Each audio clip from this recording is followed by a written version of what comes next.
that not much has changed and that racism continues unabated. On another level, however, there are expanding pools of grief and rage and a growing number of dissenting voices, which are becoming louder and more urgent. The opening up of consciousness that has taken place has blossomed into a chorus of voices that pressingly need to continue their momentum until hearts and minds of significant numbers of individuals are impacted enough for cultural and behavioral change to take place. This book is about listening to, understanding, and amplifying these voices. It is also about mindfully attending to how we are conditioned to react around race and being creative in our responses.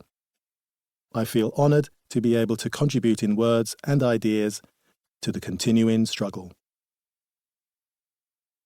Chapter 1. Being Colour Conscious. Everyday Racism. When I started writing this book, the electorate in the United Kingdom had just voted to leave the European Union. It was Obama's last week in office after serving 2 terms as President of the United States, and Donald Trump had just been elected President. For me, and for many others, the social narrative of the UK and the US had shifted decidedly away from equality and connection, and towards division, separateness, and protectionism. Shifting narratives of connection versus disconnection were taking place in other countries also, as feelings that had previously laid dormant were once again given license to be expressed. Whatever you thought of his policies, Obama brought with him a level of hope and possibility to the idea of a non-racial world. His very presence, however, placed a mirror up to the myth of a post-racism society.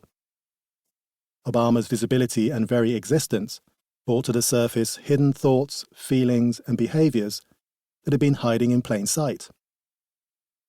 Among other conversations around inequality, the world, it seemed, was in the grip of a race conversation that few people knew what to do with. Like many others, I went through a phase of dislocation and mourning, even paranoia, as these narratives played out on the world stage. Before these events took place, I had done a considerable amount of research regarding race and its traumatic effects on past and present generations. I had steeped myself in the historic horror and brutality of it all. What was happening in the UK, US, and other countries around the world triggered something inside me. I felt linked very personally to the atrocities directed at past generations, even though I was not a direct part of it. I have not experienced old-time racism in an overtly hostile way in my lifetime, yet I could feel it in my bones. The range of feelings stirring within me could be summed up as fear. And from that fear came rage, along with a sense of helplessness and intense inner discomfort. Nothing material had changed in my world, yet there I was with all this emotional turmoil. It was the charged narrative and the threat behind the narrative that had brought me to where I was. My vulnerability as a person of colour had been exposed, and the race construct had been activated within me. It was troubling to observe the breaking down of clear thinking in those I heard in the media. Sweaty-lipped politicians desperate to recapture a sense of superior identity that they felt they had lost frequently appeared on the news. On one side of the street, there seemed to be a drive to redefine British identity as something ahead of the pack that needed to reassert itself. On the other side, there was a cry from those who experienced cold alienation. As I wrote the final chapter of this book, George Floyd had just been killed by a police officer in the US.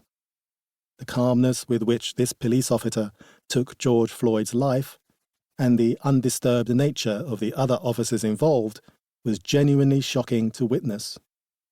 The subsequent sharing of testimonies of acts of race brutality on social media swept aside the seduction of a post-racism narrative. If you have never thought about racism before, and you watch or listen to these videos and testimonies, you will begin to understand what the stakes are